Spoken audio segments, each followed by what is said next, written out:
நீங்கள் தவறவிட்ட எபிசோடுகளை இப்பொழுதே காணுங்கள் உங்கள் Tandivan.com மற்றும் Tandivan யூடியூப் சேனலில்.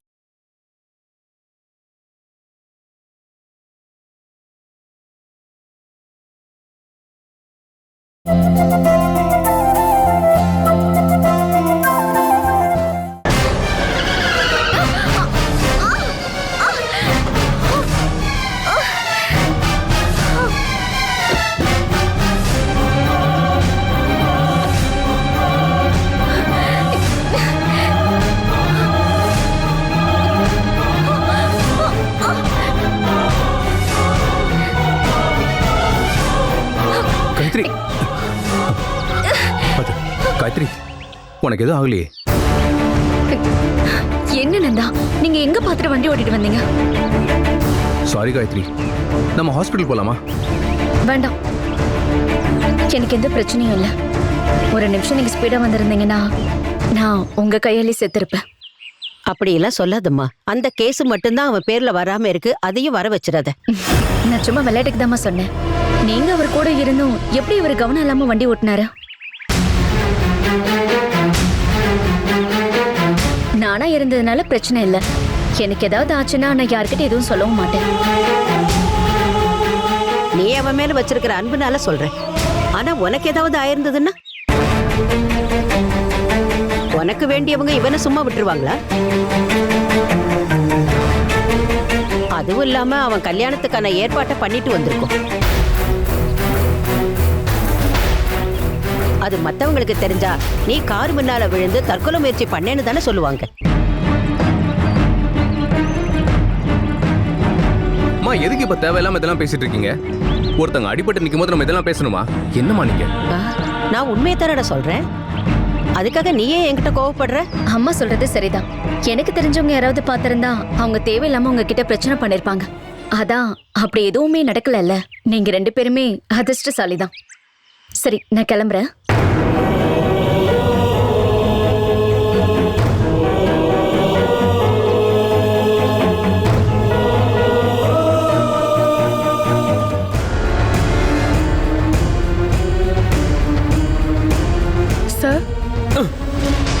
நீயா? நான் கூட என் பொண்டாட்டி தான் வந்துட்டான்னு நினைச்சேன்.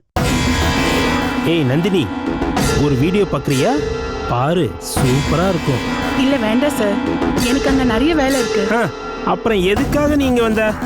தேவி சொன்ன அந்த பொண்ணு வந்திருக்கா, கௌரி. யாரு? அந்த புது அப்பாயின்மெண்டா? ஆமா, வர சொல்லவா சார்? ஒரு நிமிஷம். ஆனந்தம் ஃபைனான்ஸோட எம்டி இந்த அனந்தராமனை பத்தி அந்த பொண்ணு கிட்ட பெருமையா சொல்லி உள்ள அனுப்பி வை.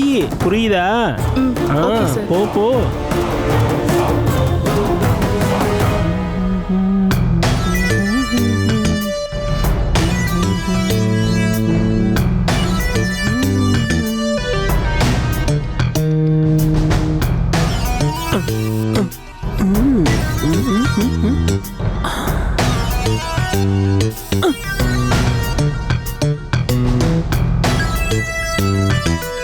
May I come in, sir? Yes, come in. வணக்கம் சார், என் பேர் கௌரி. தேவிதா உங்களை பார்க்க சொன்னா. ஓ, ஓகே ஓகே.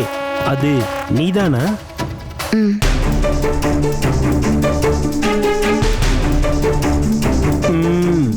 நான் சொல்லி வச்சிருந்தேன், அழகான பொண்ணு தான் வேலைக்கு வேணும்னு. நான் அவ்வளோ ஒன்றும் அழகில்லையே சார். அட நோ நோ நோ, நீ ரொம்ப அழகா இருக்க. இங்க பாரு, ஒவ்வொருத்தருக்கும் ஒவ்வொரு விதமான அழகு பிடிக்கும். எனக்கு பிடிச்ச மாதிரி அழகான பொண்ணாதான் நீ இருக்க. எனக்கு அது போதும். சரி கௌரி, சிட் டவுன். உட்காரு கௌரி. அட, நான் சொன்னதை எதையும் நீ பெருசா எடுத்துக்காத. நான் சும்மா தான் சொன்னேன். உட்காரு.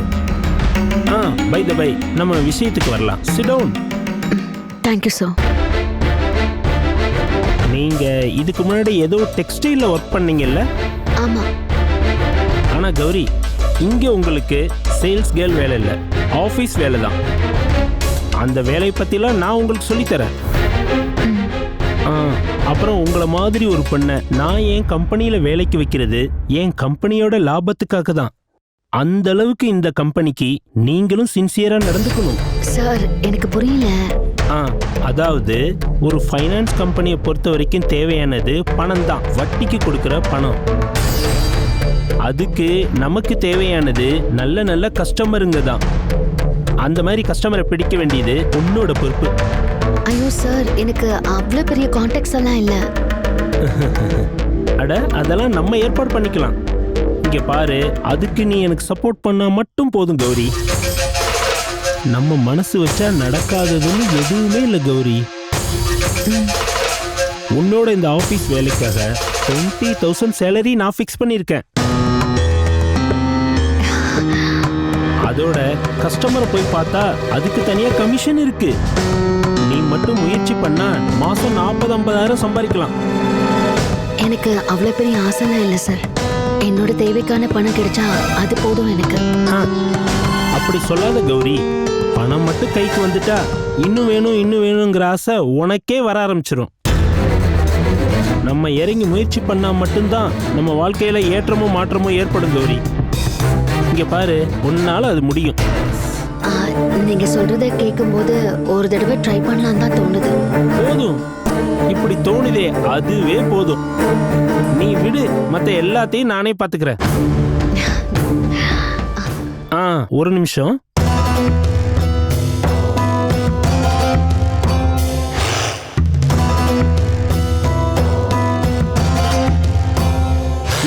இதை வச்சுக்கோ. ஐயோ, இது எதுக்கு சார்? அட, புதுசா வேலையில ஜாயின் பண்ணிருக்க, ஏதாவது உனக்கு தேவை இருக்கும்ல. சரி, இந்த 5,000 நான் சேலரியில பிடிச்சிக்கிறேன். இப்போதைக்கு வச்சுக்கோ. அட, வாங்கிக்கோ கௌரி. நான் இப்படிதான் இங்க வேலை பார்க்குற ஸ்டாஃபுங்களுக்காண்டி நிறைய உதவி பண்ணுவேன். Thank you sir. வெல்கம். அப்ப சரி, நாளைக்கு பார்க்கலாம். சரிங்க சார். Okay, by.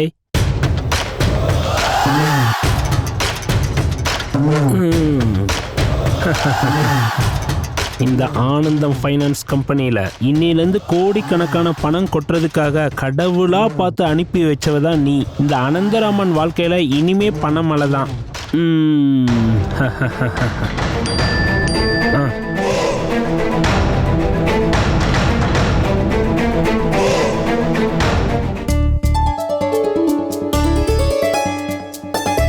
நாளைக்கு நான் வேலையில ஜாயின் பண்றேன். அப்போ பழசு போட முடியாதுன்னு கொஞ்சம் ட்ரெஸ்ஸஸ் எல்லாம் வாங்கியிருக்கேன். ஆனா இதெல்லாம் எடுக்க உனக்கு காசு ஏது? வேலைக்கு சேர்றதுக்கு முன்னாடி காசு வராதுல்ல? நீ பழைய கடைக்கு தான் திரும்ப வேலைக்கு போறியா? அட, நான் ஏமா அங்க போறேன்? அந்த கடைய வேற மேனேஜ்மெண்ட் எடுத்துட்டாங்களாம். அப்படியே இருந்தாலும் மறுபடியும் சேல்ஸ் கேர்ள் ஆக எனக்கு விருப்பம் இல்ல. இப்ப நான் வேலைக்கு போக போறது ஒரு ஃபைனான்ஸ் கம்பெனி. நல்ல சம்பளமும் கொடுக்கறாங்க. ஆளுங்களை ஜாயின் பண்ணி விட்டா கமிஷனும் கிடைக்கும். எனக்கு நல்ல நேரம் ஸ்டார்ட் ஆயிடுச்சுன்னு தான் தோணுது. அதெல்லாம் சரிதான். இந்த ட்ரெஸ் எடுக்கிறதுக்கு உனக்கு காசு எங்க இருந்து வந்ததுன்னு சொல்லு. கம்பெனியோட MD ஆனந்த் சார் ஒரு 5,000 ரூபாய் அட்வான்ஸ் கொடுத்தாரு. நல்ல மனுஷமா, எவ்வளவு கேட்டாலும் கொடுப்பாரு. ஒரு 10,000 ருபீஸ் கேட்கலான்னு இருந்தேன். ட்ரெஸ் எடுக்கிறதுக்கு 6,000 ரூபாய் ஆயிடுச்சு. பாக்கி ஆனந்த் சாரோட பிஏ ரஞ்சினி தான் கொடுத்தாங்க. சரியா சொல்லணும்னா உனக்கு 5,000 ரூபாய் கிடைச்ச இடத்துல உனக்குன்னு 6,000 ரூபாய் நீ செலவு பண்ணிருக்க. நாளையில இருந்து நான் புது வேலைக்கு போக போறேன். அதான் புது ட்ரெஸ் வாங்கினேன். அதெல்லாம் வேணும்தான். ஆனா குடும்பத்துல ஒரு ஆள் வேலைக்கு போறப்போ அது குடும்பத்துக்காக இருக்கணும். இங்க எவ்வளவு தேவை இருக்குன்னு உனக்கு தெரியாதா? அத பத்தி நீ ஏதாவது யோசனை பண்ணியா? எனக்கு ஒரு சுடிதார் வேணும்னு நான் எத்தனை நாளா கேட்டுட்டு இருக்கேன். வெளியில போகும்போது போடுறதுக்கு ஒரு நல்ல ட்ரெஸ் இல்ல. காயத்ரி அக்கா கிட்ட கேட்கணும்னு நினைச்சா அவங்க படுற கஷ்டத்தை பார்த்து கேட்க தோணல. ஆனா நீங்க இவ்ளோ ட்ரெஸ் எடுத்தப்போ எனக்கும் விலை கம்மியா 2 ட்ரெஸ் எடுத்து வந்திருக்கலாம். ஏய், இப்ப எதுக்குடி உனக்கு புது ட்ரெஸ்? அதான் ஏற்கனவே நிறைய ட்ரெஸ் எல்லாம் வச்சிருக்கல, அது போதும். அம்மா, ஏன் மேல இருக்கிற கோவத்தை அவன் மேல காட்டாத. நீ கவலைப்படாத. எனக்கு சம்பளம் வந்ததும் உன்னை கூட்டிட்டு போய் உனக்கு என்ன வேணுமோ எல்லாம் வாங்கி தரேன். கிடைக்கிற காசுல இப்படி ட்ரெஸ்ஸுக்கும் மத்ததுக்கும் செலவு பண்ணா அப்புறம் குடும்பத்தை எப்படி நடத்துறது? குடும்பத்தையும் கொஞ்சம் பாத்துக்கணும். அதையே நான் பாக்கணும். அந்த காயத்ரி இருக்கால, அவளுக்கு தானே அப்பாவுடைய வேலையை கொடுத்துருக்காங்க. ஒரு போஸ்ட்மேனோட சம்பளம் என்னன்னு எனக்கு தெரியும். ஒரு 4 பேர் இருக்கிற வீட்ல எவ்வளவு செலவாகுங்கிற விஷயமும் எனக்கு நல்லாவே தெரியும். என்னடி நீ கணக்கு பாக்குறியா? தான் சொந்த தேவைக்காக 1 ரூபாய் கூட செலவு பண்ணாம காயத்ரி இந்த குடும்பத்தை பாத்துக்கிறா. இது வரைக்கும் உன் தங்கச்சி காயத்ரி ஏதாவது குறை வச்சிருக்காளா? உனக்கு ஏதாவது வேலை கிடைச்சா அவளோட பாரத்தை குறைச்சுக்கோன்னு அவகிட்ட சொல்லிருக்கேன். சரி, இன்னில இருந்து என்னோட விஷயங்களை நான் பாத்துக்கிறேன். எனக்குன்னு தனியா யாரும் செலவு பண்ண வேண்டாம். ஆனா குடும்பத்தோட செலவை காயத்ரி மட்டும் தான் பண்ணணும், எப்பவும். பாத்தலடி, இதாண்டி உன் அக்கா. இவகிட்டயாடி நீ போய் Dress கேக்குற? நான் தெரியாம கேட்டுட்டேம்மா, எனக்கு எதுவும் வேண்டாம். ஆனா இவ்ளோ ட்ரெஸ் எடுத்தப்போ உங்களுக்காச்சும் 2 ட்ரெஸ் எடுத்துட்டு வந்திருக்கலாம். அதெல்லாம் எனக்கு முக்கியம் இல்லம்மா. அப்படிலாம் தான் நானும் நினைச்சிட்டு இருந்தேன் உங்க அப்பா இருந்தப்போ. அப்பெல்லாம் எனக்கு எதை பத்தியுமே கவலை இல்லை. வீட்டை பார்த்துக்கிட்டு சமைச்சு போடுவேன், அவ்வளவுதான் என் வேலை. மத்த எல்லாத்தையும் உங்க அப்பா பாத்துக்குவாரு. அவரு ஒரு குறையும் வச்சதே இல்லை. ஒவ்வொரு பண்டிகை நாள்லயும் உங்க அப்பா Dress அது இதுன்னு வாங்கிட்டு வருவாரு. அப்பதான் எனக்கு தெரியும் இன்னைக்கு கல்யாண நாள், என் பசங்களுக்கு பிறந்த நாளுன்னு. நல்லதுன்னு ஒண்ணுத்தையும் அனுபவிக்கிறதுக்கு எனக்கும் என் பசங்களுக்கும் அதிர்ஷ்டமே இல்லை. அதனாலதான் உங்க அப்பா நம்மளெல்லாம் விட்டுட்டு சீக்கிரமே போயிட்டாரு. அம்மா,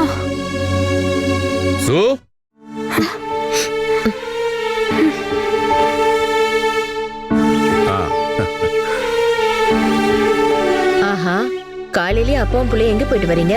நாங்க வந்து பார்த்தப்போ நீங்க இல்லவே இல்லையே. நானும் அப்பாவும் கொஞ்சம் கடைக்கு போயிருந்தோம் ஆண்டி. பர்ச்சேஸ் பண்ண வேண்டியது இருந்தது. என்ன விசேஷம்? வீட்டுக்கு தேவையானதை 2 நாளைக்கு முன்னாடி தானே வாங்கி வச்சீங்க. சோ இது வேற ஒரு விஷயத்துக்காக. நாளைக்கு வீட்டுல ஒரு சடங்கு இருக்கு, அதுக்கு தேவையான பொருள்லாம் வாங்க தான் நாங்க கடைக்கு போயிருந்தோம். ராஜேஷ், அதை அவங்கள்ட்ட கொடு. ஆண்டி, எங்க அம்மா ஞாபகார்த்தமா உங்களுக்காக ஒரு புடவை வாங்கிட்டு வந்திருக்கேன். இல்ல, என்ன திடீர்னு அம்மா ஞாபகம்லாம் பேசுற? அது இவனுக்கு இருக்கிற ஒரு நம்பிக்கை. வீட்டுல நிம்மதி இல்லாம இருக்கிறதுக்கு அம்மாவோட ஆத்மா சாந்தி அடையாம இருக்கிறது தான் காரணம்னு இவன் நினைக்கிறான். அப்போ உங்களுக்கு இந்த மாதிரி விஷயத்துல நம்பிக்கை இருக்கா ராஜேஷ் அண்ணா? நம்ம மனசுக்கு பிடிச்சவங்களோட ஆத்மா எப்பவுமே நம்ம கூட தான் நம்ம இருக்கோம். இந்த மாதிரி சின்ன சின்ன விஷயங்கள்ல நம்ம அடிக்கடி அவங்கள யோசிச்சோம்னா அதுவே அவங்க ஆத்மா சாந்தி அடைஞ்ச மாதிரி. இது உனக்கான பட்டுப்பாவாடை சட்டை. தேங்க்ஸ் ராஜேஷ் அண்ணா. 10-17 வருஷத்துக்கு முன்னாடி என் தங்கச்சி பிறக்கும்போது பிரசவத்தில் எங்கள் அம்மாவும் தங்கச்சி இறந்துட்டு தான் அப்பா சொல்லியிருக்காரு.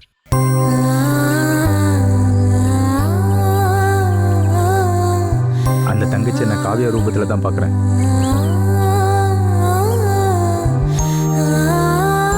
விலாசினி போய் நாளையோட 17 வருஷம் ஆயிடுச்சு. இது வரைக்கும் அவளுக்குன்னு எந்த ஒரு காரியமும் நாங்க பண்ணதே இல்லை.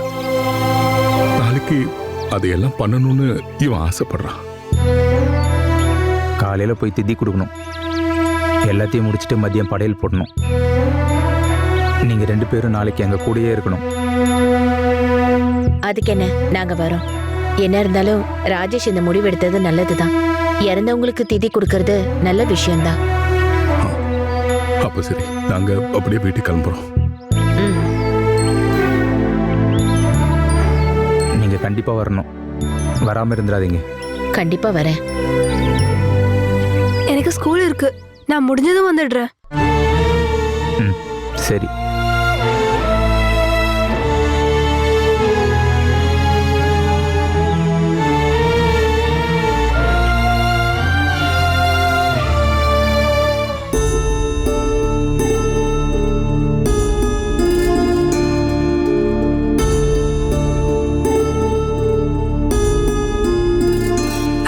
இங்க பாத்தீங்களா, நீங்க வாங்கி தரலனாலும் எங்களுக்கு ட்ரெஸ் வாங்கி தர ஆளு இருக்கு. எனக்கு பட்டுப்பாவோட சட்டை, அம்மாக்கு சாரி. நாளைக்கு கர்னல் சாரோட ஒய்ஃப் இருந்து 17 வருஷம் ஆகுதான். அதோட ஞாபகார்த்தமா ராஜேஷ் எங்களுக்கு வாங்கி கொடுத்தான். பர்த்டேக்கு, பொங்கலுக்கு, தீபாவளிக்கெல்லாம் ட்ரெஸ் வாங்கி கொடுப்பாங்கிற விஷயம் எனக்கும் தெரியும். ஆனா இறந்து போனவங்க ஞாபகார்த்தமா ட்ரெஸ் வாங்கி கொடுக்கறத இப்பதான் பாக்குறேன். ஒரு மனுஷன் நல்ல காரியம் செய்யறப்போ உனக்கு அது தப்பா தெரிஞ்சதுன்னா உன் மனசுல நல்ல எண்ணம் இல்லைன்னு அர்த்தம். பெத்த பொண்ணு சொல்றது உனக்கு சரியா படல, ஆனா ராஜேஷ் வாங்கி கொடுத்த புடவை மட்டும் உனக்கு பிடிச்சிருக்கோ? காணல் அங்கிளுக்கும் இப்பதான் சந்தோஷமா இருக்கும். ச்சீ. கௌரி பார்த்து பேசு. கவனமா இருக்க வேண்டியது நீதான். இவ்ளோ நாளா அவரோட பையனுக்கு என்ன மனைவியாக்க பார்த்தாரு. ச்சே. ஆனா அது நடக்கலன்னு தெரிஞ்ச உடனே அப்பாவும் பிள்ளையும் வீட்டுக்கு ஒரு அம்மாவை கூட்டிட்டு வரலான்னு முடிவு பண்ணிட்டாங்க. இதெல்லாம் யாருக்கும் தெரியாதுன்னு நினைக்காதீங்க. நீ கவனமா இருந்தா இந்த குடும்பத்துக்கு நல்லதுன்னு நினைக்கிறேன். ஹேய், வேண்டாம். உன்னை அடிக்கிறதுக்கு கூட எனக்கு மனசு வரல. எப்படி உன்னால இப்படி எல்லாம் பேச முடியுது? என்ன இருந்தாலும் நான் உன்னோட பெத்த தாய்டி. என்ன நீ இவ்வளவு கேவலமா நினைச்சு வச்சிருக்க? அதுக்காக நான் ஒன்னும் உன்னை குத்தம் சொல்லலையே. அப்பா புள்ள கிட்ட ஜாக்கிரதையா இருந்தா சொல்றேன். எப்பவுமே சொல்லுவேன். நான் பட்டது பத்தாதா?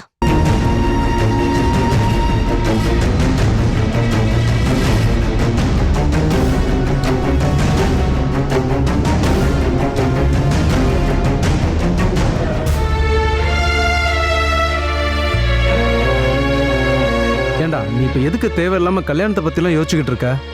யாரோட வாழ்க்கையா இருந்தாலும் அவங்களுக்கு லவ்ன்றது சகஜம்தான். எனக்கும் காயத்ரிக்கும் இருக்க ரிலேஷன்ஷிப் அப்படித்தான்டா. மற்ற லவ்வர்ஸ் மாதிரி நாங்க இல்லைன்னு நீயே நிறைய தடவை சொல்லியிருக்கல. சரிதான், நீ வேற கல்யாணத்துக்கு சம்மதிச்சிட்டேன்னு சொன்னப்போ நீயும் காயத்ரியும் பிரிஞ்சிடுவீங்கன்னு நான் நினைக்கவே இல்லை. ஆனா இப்போ எல்லாமே முடிவுக்கு வந்துட்ட மாதிரில இருக்கு நந்தா.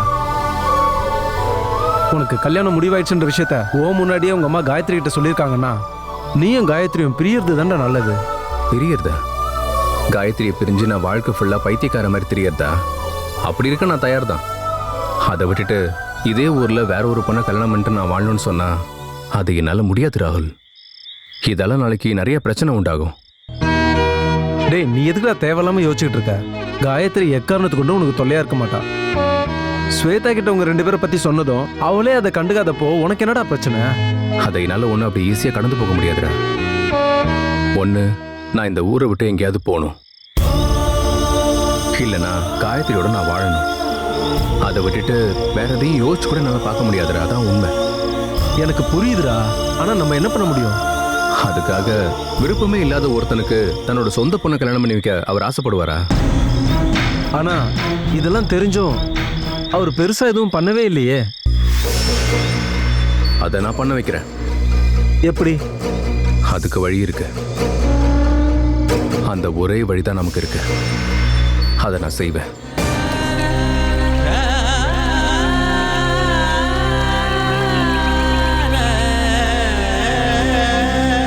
அவ போனதுல இருந்து ஒவ்வொரு வருஷமும் நான் நினைக்கிறேன் அவ ஆத்மா சாந்தி அடைய எதையாவது செய்யணும்னு. அப்புறம் தோணும் நம்மளை தனியா விட்டுட்டு போனவளுக்கு எதுக்கு இதெல்லாம் செய்யணும்னு. அதுவும் இல்லாம ஒவ்வொரு வருஷமும் இதை அவன் கிட்ட சொல்லி வருத்தப்பட வைக்க வேண்டாமே நினைச்சேன். ஆனா ஒவ்வொரு வருஷமும் என்னை விட அவன் இந்த நாளை ஞாபகம் வச்சிருக்கான். கொஞ்ச நாளைக்கு முன்னாடி அவன் டைரி எடுத்து பார்த்தப்பதான் அம்மாவோட ஒவ்வொரு தவசத்தன்னைக்கும் அம்மாக்கு என்ன செய்யணுங்கிறத எழுதி வச்சிருக்கிறத நான் அவன் டைரியில பார்த்தேன். நான் வருத்தப்படக்கூடாதுன்னு தான் அவன் என்கிட்ட சொல்லாம இருந்திருக்கான்.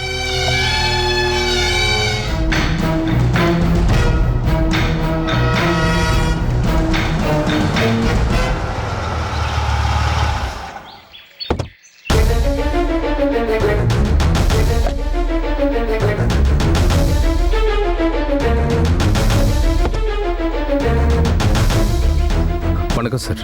வணக்கம். அப்புறம் இனிமேல் சாருன்னு கூப்பிட வேண்டாம். கல்யாணம் முடியற வரைக்கும் அங்கிள்னு கூப்பிடலாம். ஆமா, எதுக்கு என்ன பார்க்கணும்னு சொன்னீங்க? அதுவும் தனியா வர சொன்னீங்க. என்கிட்ட இருந்து உங்களுக்கு ஏதாவது உதவி வேணுமா? அது ரகு.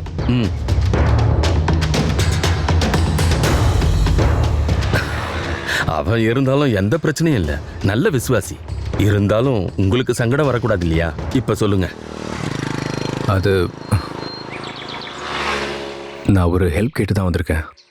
வேற யார்கிட்டயும் இதை பத்தி பேச முடியாது. சொல்லுங்க நந்தா. என்னால முடியும்னா இப்பவே இந்த நிமிஷமே உங்களுக்காக நான் அதை பண்றேன். பணம் வேணுமா இல்ல யாரையாவது தூக்கணுமா? சொல்லுங்க. அது எனக்கு ஸ்வேதாவை கல்யாணம் பண்ணிக்க விருப்பம் இல்லை. நீங்க தான் இதுல இருந்து என்னை எப்படியாவது காப்பாற்றணும். இது ஒரு ரிக்வெஸ்ட்.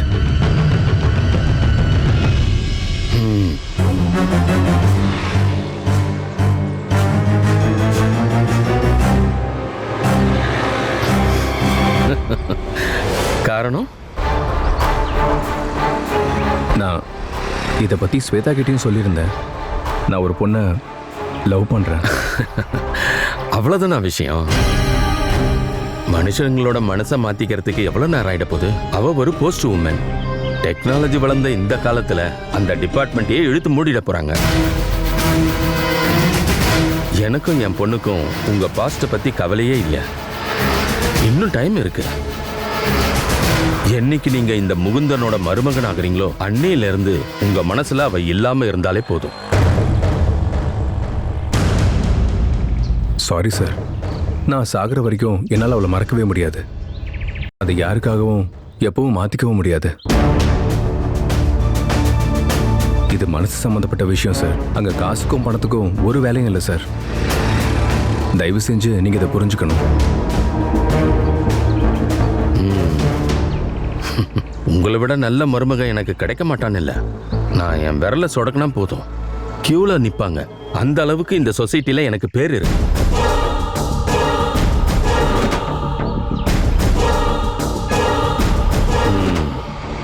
ஆனா என் மனசுல சில விஷயத்தை பத்தி நான் மனக்கோட்டை கட்டி வச்சிருக்கேன். அந்த கோட்டையை தான் நீ இப்ப உடைக்க பார்க்குற. நீ அன்னைக்கு போலீஸ் கஸ்டடியில் இருக்கும்போது நீயும் அந்த பொண்ணும் பிரிஞ்சு போயிருப்பீங்கன்னு நினைச்சேன். இல்லை சார், நீங்கள் நினைக்கிற மாதிரி அப்படி மட்டும் இல்லை சார். ஒருவேளை நாங்கள் ஒன்றா வாழ முடியலனாலும் சாகிற வரைக்கும் ஒருத்தர் மனசில் நினச்சிட்டு தான் இருப்போம். நமக்கு இன்னும் கொஞ்சம் டைம் இருக்குல்ல? இல்லை சார், அது என்னன்னா நோ. எனக்கு எதிரான ஒரு பதில என் முன்னாடி தலை நிமிர்ந்து யார் சொன்னாலும் எனக்கு பிடிக்காது.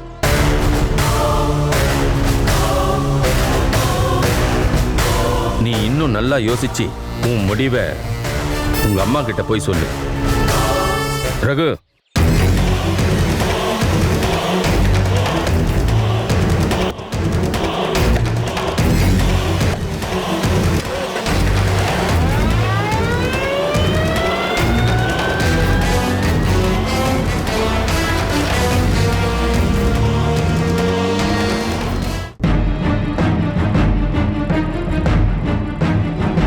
எவ்வளவு சொன்னாலும் புரியலன்னா நான் என்ன பண்ணுவேன்?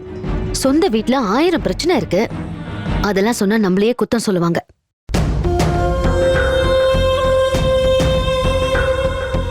இந்தக்கா டீ. அம்மா இப்ப வந்துருவாங்க. நீ ஆபீஸ்க்கு கிளம்பிட்டியா? இங்க நான் யாரோட ஹெல்ப்புக்காகவும் ஏங்கல. அம்மா என்ன புதுசா காவியாவை கூட்டிட்டு போறாங்க. இது வரைக்கும் இல்லாத பாசத்தையும் அக்கறையும் காட்டுறாங்க. இதெல்லாம் எனக்கு கொஞ்சம் கூட புரியல காயத்ரி. நமக்கு இதெல்லாம் தேவையா சொல்லு? அப்படி எனக்கு இப்ப நடந்துருச்சு. நம்ம எல்லாருமே ஒரே குடும்பமா தானே இருக்கோம். நமக்கு எந்த ஹெல்ப் வேணும்னாலும் அவங்க தானே பண்ணிக்கிட்டு இருக்காங்க. நீ பழசெல்லாம் மறந்துட்டு பேசுற. ராஜேஷ் அண்ணாவையும் கர்னல் அங்கிளையும் அப்படி பேசாதக்கா. நேத்து நீ அம்மா கிட்ட பேசிக்கிட்டு இருந்ததை நான் கேட்டேன். ஒன்னு சொல்லவா? கர்னல் அங்கிளும் ராஜேஷ் அண்ணாவுடைய சைட்ல இருந்து உனக்கு அப்படி என்னதான் கெட்டது நடந்துச்சு? அது வந்து அப்படிலாம் ஒண்ணும் இல்ல. பிரச்சனை வராம இருக்கணும்னு தான் நான் நினைக்கிறேன். உன்கிட்ட சொல்றதுக்கு என்ன? அப்பா இல்லாம அம்மா வாழ்ந்துகிட்டு இருக்காங்க. அவ்வளவு வயசும் அவங்களுக்கு ஆகல.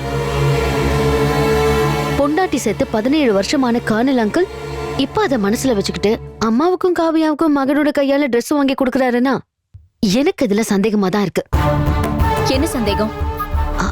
இல்ல, ராஜேஷ்க்கு கால் இப்படி இருக்கிறதுனால ஒரு பொண்ணு கிடைக்கிறது அவனுக்கு கஷ்டமா இருக்கு. அதனால குடும்பத்தை பாக்குறதுக்காக. போதும்க்கா, போதும், நிறுத்துறியா? உனக்கு மனசு சுத்தமா சரியில்லைனா ஏதாவது கடவுள் பேரை சொல்லிக்கிட்டு இரு. அதை விட்டுட்டு தேவையில்லாம கற்பனை பண்ணிக்கிட்டு நல்ல உறவுகளை கொச்சப்படுத்திக்கிட்டு இருக்காத. நம்ம அப்பாவுக்கு கர்னல் அங்கிள் ஒரு நல்ல ஃப்ரெண்டா இருந்திருக்காரு. அன்னைக்கும் சரி இன்னைக்கும் சரி நம்ம அம்மாவை ஒரு நல்ல தங்கச்சியா தான் பாக்குறாரு. நம்மளையும் சொந்தமா தான் பாக்குறாரு. அப்படியே கர்னல் அங்கிள் அவர் பையனுக்கு என்ன பொண்ணு கேட்டு வந்தாரு? அது நம்ம குடும்பம் பிரிஞ்சிடக்கூடாது, நிரந்தரமா நமக்குள்ள ஒரு உறவு வேணுங்கிறதுக்காக தான். உண்மையை சொன்னா நம்ம அப்பாவும் அதை விரும்பியிருக்காரு.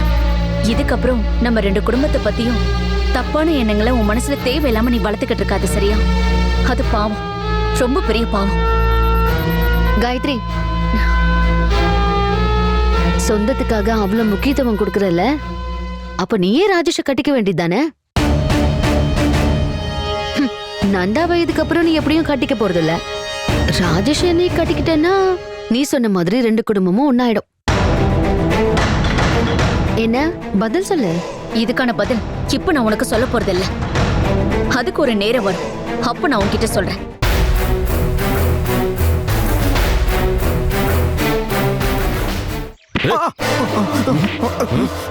ஏண்டா எவ்வளவு ஒருத்திக்கு உயிரை கொடுக்க தயாரா இருந்த ஒருத்தனை தான் என் பொண்ணுக்கு மாப்பிள்ளையா பாத்தியாடா? அன்னைக்கு அவனை அந்த போலீஸ் ஸ்டேஷன்ல இருந்து வெளியில கொண்டு வரும்போது எஸ்ஐ சொன்னாரு, அவன் ஏதோ ஒரு போஸ்ட் உமனை கல்யாணம் பண்ணிக்க போறான்னு சொன்னாரு. உனக்கு தெரியுமாடா அவளை? தெரியும் சார். ஆனா அந்த விஷயம் அன்னைக்கே முடிஞ்சிருச்சு சார். அதோட காயத்ரிக்கும் நந்தனுக்கும் எந்த சம்மந்தமும் இல்லை சார். அந்த விஷயம் தெரிஞ்சதுனால தான் சார் நந்தனை நான் உங்க வீட்டுக்கு பொண்ணு பார்க்க கூட்டிட்டு வந்தேன்.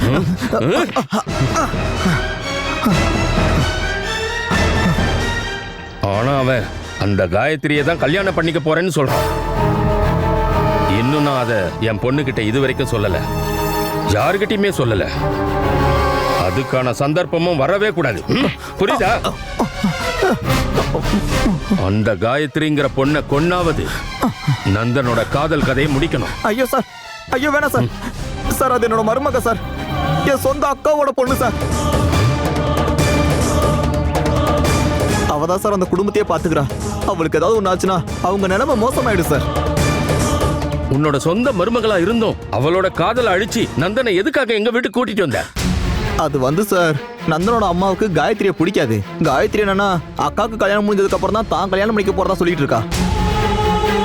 அந்த சமயத்துல நந்தனோட அம்மா மகனுக்கு 1 மாசத்துல கல்யாணத்தை முடிக்கணும்னு நினைச்சிட்டு இருக்கும் போதுதான் ஒரு நாள் நான் உங்களை யதார்த்தமா வந்து பார்த்தேன் சார்.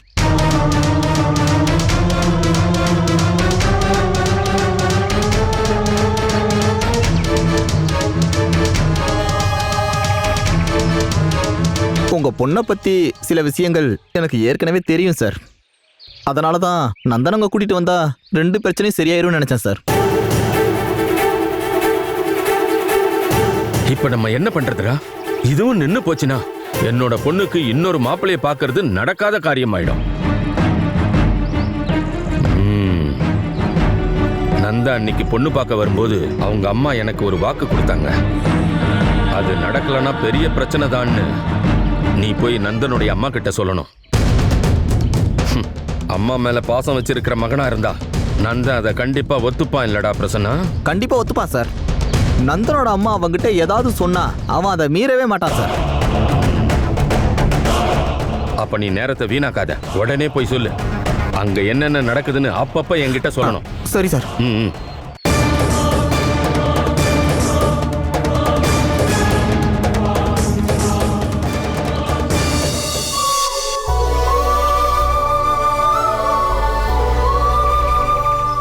காயத்ரி, தயவு செஞ்சு நான் சொல்றது கொஞ்சம் புரிஞ்சுக்கோ.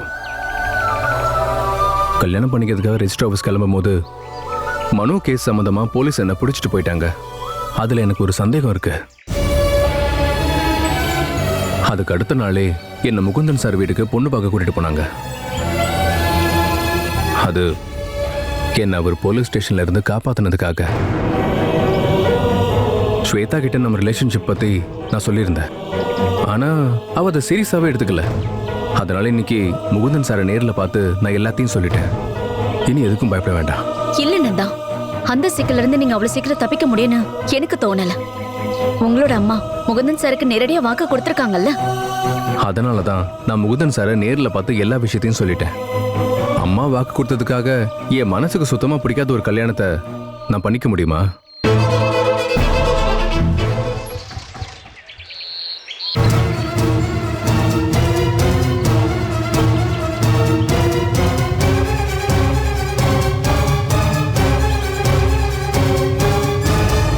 போலானா? ஏற்கனவே அப்பாவோட வேலை எனக்கு கிடைச்சதுக்கு அக்கா என்கிட்ட சண்டை போட ஆரம்பிச்சிருக்கா. இதுக்கப்புறம் என் குடும்பத்தை காப்பாற்ற வேண்டிய பொறுப்பை என்னால தட்டி கழிக்க முடியாது. எனக்காக அந்த வேலையை உன்னால விட முடியாதா? அந்த வேலை உங்க அக்காவே பார்க்கட்டும். இனிமே எப்படி நந்தா அது நடக்கும்?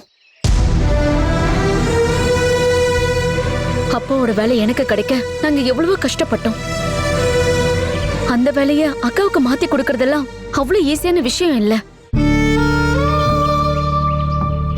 எனக்கு இவ்வளவு பொறுப்புகள் இருக்கும்போது நான் உங்களை காதலிச்சிருக்கவே கூடாது.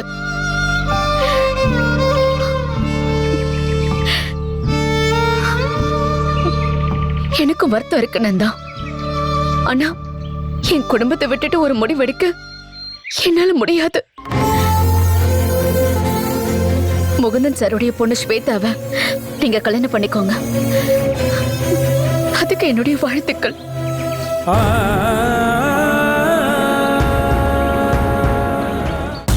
அப்பா என் நாடியே அடிச்சாரு. அது சரி, நம்மள அடிச்சாலும் கேட்கறதுக்கு நாதி கிடையாது. அம்மா தாயே, அந்த ஆளு தலையில இடி விழுகணும். என்ன இருந்தாலும் நந்தன் என்கிட்ட இப்படி பண்ணிருக்கவே கூடாது. என் மருமகன் நிச்சயமா அவன் கூட இறங்கி வரமாட்டான்னு தெரிஞ்சதுனாலதான் நான் இப்படி ஒரு ஏற்பாட்டை பண்ணேன். அது இப்ப எனக்கே பிரச்சனை ஆயிடுச்சே. நீ கவலைப்படாத பிரசன்னா. இந்த விஷயத்துல நானும் உன்ன மாதிரி தான் ஸ்ட்ராங்கா இருக்கேன். என் பையன் ஸ்வேதாவை கட்டிக்குவான்னு நான் தான் முகுந்தன் சாருக்கு வாக்கு கொடுத்துருந்தேன். அந்த வாக்கு பலிக்கலைன்னா உன் மேல காட்டுற கோவத்தை விட என் மேல அதிகமா காட்டுவாரு.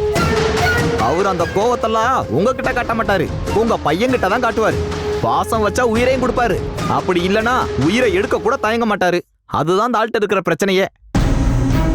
நந்தன் இந்த கல்யாணத்துல இருந்து பின்வாங்கினானா அவன் காயத்ரி கூட மட்டும் இல்ல, உங்க கூடயும் வாழ்றதுக்கான வாய்ப்பே இருக்காது. யோசிச்சுக்கோங்க, அவ்வளவுதான் சொல்லுவேன். கடவுளே, என் பையன் ஏன் இவ்வளவு பெரிய சிக்கல்ல என்ன மாட்டி விட்டுருக்கான்?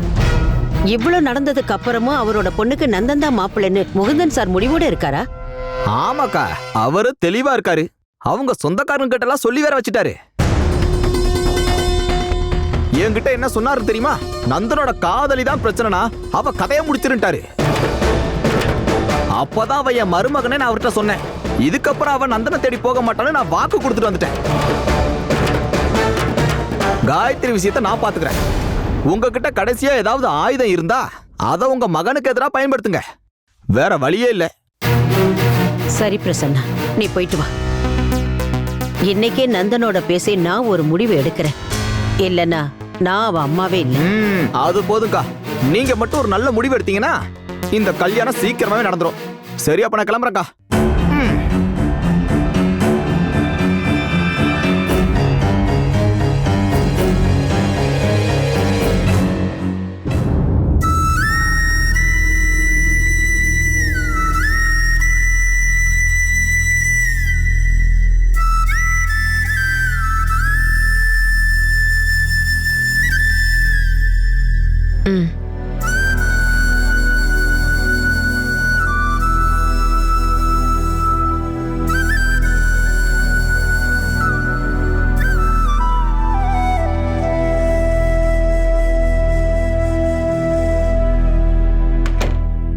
இத பத்தி எல்லாம் நான் எங்க அம்மாவும் பாட்டியும் எப்படி பண்றாங்கன்னு பார்த்து நான் தெரிஞ்சுக்கிட்டேன்.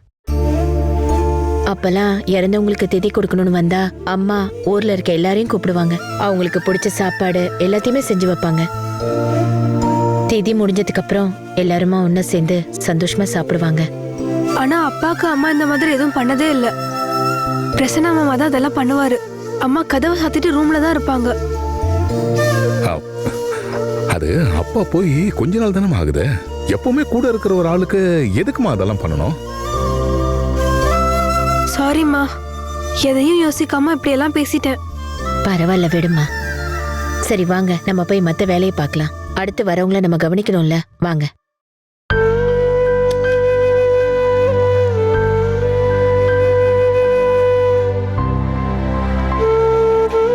இதுக்கப்புறம் அவங்களோட ஆத்மா சாந்தி அடையும்னு நினைக்கிறேன். இனிமே எல்லாம் நல்லபடியா நடக்கும்.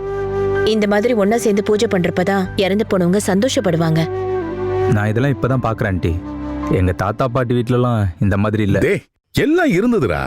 18 வயசுலயே நான் மிலிட்டரிக்கு போனதுக்கு அப்புறம் வீட்டுல இருக்க போறது 5 நாள் இல்ல 10 நாள் லீவ்ல தானே. என் கல்யாணத்துக்கு மட்டும்தான் 35 நாள் தொடர்ந்து லீவு கிடைச்சது. அப்புறம் விலாசனிய கூட்டிக்கிட்டு நான் அங்க போயிட்டேன். நீ 5ஆம் கிளாஸ் படிக்கிற வரைக்கும் நம்ம வெவ்வேறு ஊர்ல இருந்தோம்ல. அப்படி இருக்கும்போது ஊருக்கு வருது எப்போது தானே, அதுவும் 2-3 நாளைக்கு. அதுக்கு நடுவுல வீட்டோட பார்ட்டிஷன் முடிஞ்சது. இருக்கிறத வச்சு சொந்தமா ஒரு வீடு கட்டினேன். திரும்ப வரும்போது விலாசினி போயிட்டா.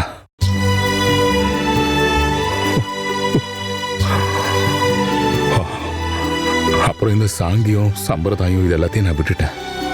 அந்த பக்கம் திரும்புறதில்ல. இவன் ஒருத்தன் இருக்கிறதுனாலதான் நான் இத்தனை வருஷமா என் வாழ்க்கையை வாழ்ந்துகிட்டு இருக்கேன். பரவாயில்ல விடுங்கப்பா.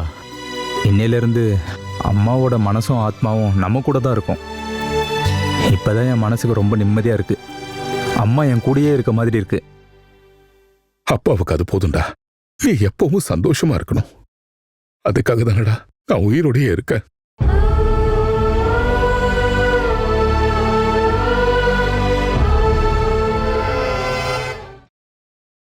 அம்மா, என்னம்மா காலேஜ் முடிஞ்சோடனே உடனே வான்னு சொன்னீங்க? ஒரு மீட்டிங்கை கேன்சல் பண்ணிட்டு வேகமா வரமா? பேக்கெல்லாம் எடுத்துக்கிட்டு எங்க கிளம்பிட்டு இருக்கீங்க? நான் என் ஊருக்கே திரும்பி போறதா முடிவு பண்ணிட்டேன். என்ன ரயில்வே ஸ்டேஷனுக்கு கொண்டு போய் விடு. நம்ம ஊருக்கு ஒரு டிக்கெட் எடுத்து கொடு. ஏன் இந்த திடீர் முடிவு? இன்னைக்கு ரிசர்வேஷன்லாம் கிடைக்காது. வேணும்னா நாளைக்கு போய்க்கலாம். நான் போறதுன்னு முடிவு பண்ணிட்டேன். உன்னோட இஷ்டத்துக்கெல்லாம் என்னால ஆட முடியாது. எல்லாரும் போய் அங்க முடிவு பண்ணதுக்கு அப்புறம் நீ உன் முடிவை மாத்திக்கிட்டேல்ல. இனிமே நான் எப்படி மத்தவங்க முன்னால தலை நிமிர்ந்து நடக்கிறது? என்னாலலாம் அப்படி வாழ முடியாது. இந்த விஷயத்தால உங்களுக்கு அவமானமோ இல்ல அசிங்கமோ ஏற்பட போறதில்ல. முகுந்தன் சார் கிட்ட நான் எல்லா விஷயத்த பத்தியும் பேசிட்டேன். என்னடா சொன்ன? நீ பண்ணது கொஞ்சம் கூட சரியில்லை. அந்த மனுஷன் மட்டும் வரலனா இந்நேரம் நீ ஜெயில தான் இருந்திருப்ப. அத கூட நீ மறந்துட்டல. ஜெயில இருக்கிற அளவுக்கு நான் என்ன தப்பு பண்ணிட்டேன்? அன்னைக்கு நடந்த அந்த விஷயம் கூட முகுந்தன் சாரும் நீங்களும் சேர்ந்த இடத்துல டிராப்னு எனக்கு தோணுது. டேய் நந்தா, வாய்க்கு வந்ததை பேசாத. அவர் ஏதோ மனசு வச்சதுனாலதான் உங்க 2 பேரையும் போலீஸ் ஸ்டேஷன்ல இருந்து வெளியில விட்டாங்க. அந்த மரியாதைக்காக தான் நான் சும்மா இருக்கேம்மா. அதனாலதான் அவர்கிட்ட எல்லா விஷயத்தையும் ஓப்பனா சொல்லிட்டேன். இப்போ முகுந்தன் சாருக்கு எல்லாமே புரிஞ்சிருக்கும் நான் நம்புறேன். உனக்கு என்னடா தெரியும்? பெரிய பெரிய ஆளுங்கள்லாம் அவருக்கு தெரியும். பெரிய கோடீஸ்வரன். விஷமுள்ள பாம்பை அடிச்ச உடனே அது கடிக்கலன்னு நினைக்காத. நிச்சயம் பழி வாங்கும். இனிமேலும் நீ விரும்பின பண்ண கட்டிட்டு வாழறதுக்கு அவர் விடுவார்னு நினைக்கிறியா? என்னால இதை ஏத்துக்க முடியாது. அதனாலதான் ஊருக்கு போக முடிவு பண்ணிட்டேன். நீங்க பயப்படுற மாதிரி எதுவும் நடக்க போறது இல்லம்மா. இருந்தாலும் போயே தருவேன்னு பிடிவாதம் பிடிச்சிங்கன்னா இன்னைக்கு வேண்டாம், நாளைக்கு போலாம். நானும் உங்க கூட வரேன். எனக்கும் அவளுக்கும் செட் ஆகாதுன்னு நல்லா தெரிஞ்சுதான் ஸ்வேதாவோட சம்பந்தம் எனக்கு வேணான்னு சொன்னேன்.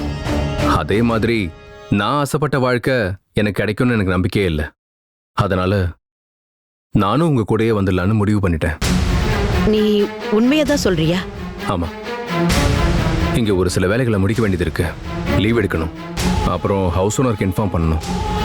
எல்லாத்தையும் நாளைக்குள்ள முடிச்சுட்டு நம்ம இங்கிருந்து கிளம்பலாம். ஓகே தானம்மா?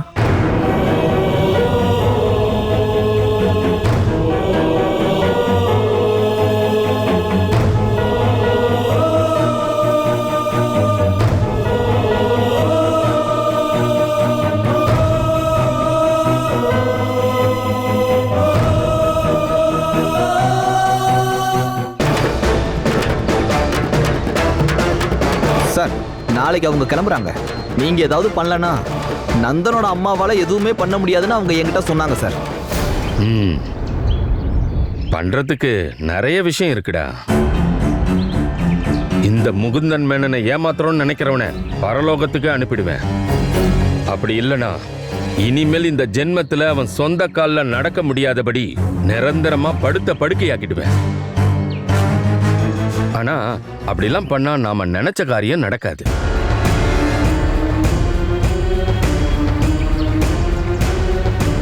என் மக விஷயத்துல நான் நினைச்சது நடந்தே தீரணும் பிரசன்னா.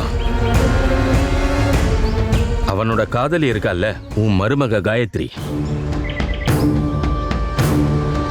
அவ போய் நந்தங்கிட்ட சொல்லணும் இந்த ஊரை விட்டு போக கூடாதுன்னு. முகுந்தன் சார் பொண்ணு ஸ்வேதாவை கல்யாணம் பண்ணிக்கிட்டு இங்கேயே தான் இருக்கணும்னு சொல்லணும். ஐயோ சார், அது நந்தனை போலவே காயத்ரி ரொம்ப பிடிவாதக்காரி சார். நந்தன் வேற கல்யாணம் பண்ணிக்கிறதுல அவ தடையா இருக்க மாட்டா. ஆனா இதை அவ செய்ய மாட்டா சார்.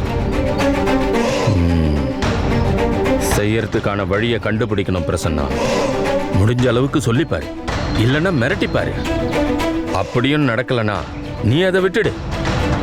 என்ன பண்ணணும்னு எனக்கு தெரியும்.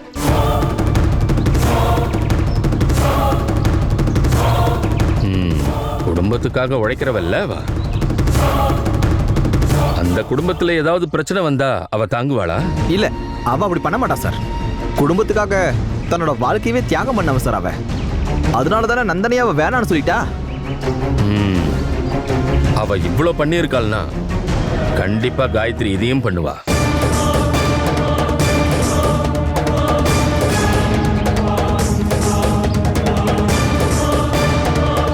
நந்தன் போலீஸ் ஸ்டேஷன்ல மாட்டிக்கிட்டான்னு ஒரு கேஸுக்காக நான் பேசினேன்ல. ஆமா சார். மனுவோட கேஸ் அவன் இப்ப உயிரோட இருக்கிறது உண்மைதான் சார். அது எப்படி அவ்வளவு உறுதியா உனக்கு தெரியும்? நீ இப்ப அவனை எங்கேயாவது பாத்தியா? நான் அவனை நேரடியா பார்க்கல. ஆனா அவனை என் மூத்த மருமக ஒளிச்சு வச்சது எங்க வீட்டுக்கு பக்கத்து வீட்டுல தான் சார். அவ இப்பவும் அந்த மனோவுக்காக காத்துக்கிட்டு இருக்கா sir.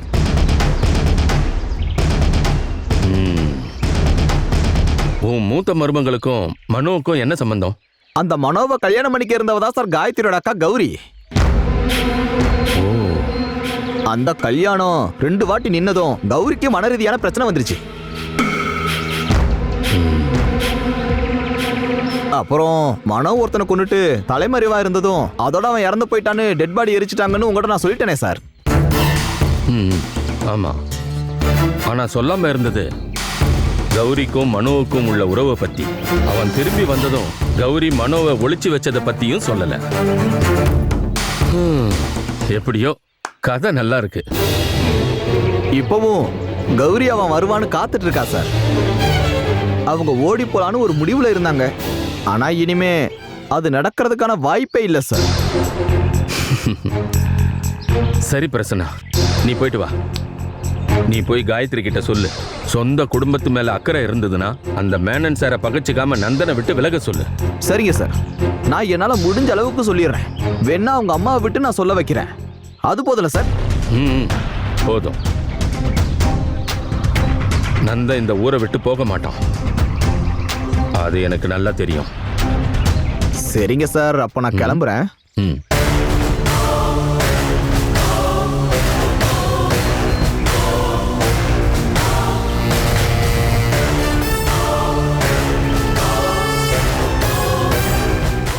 Catch us on TV, Tandivan.com, Facebook and YouTube.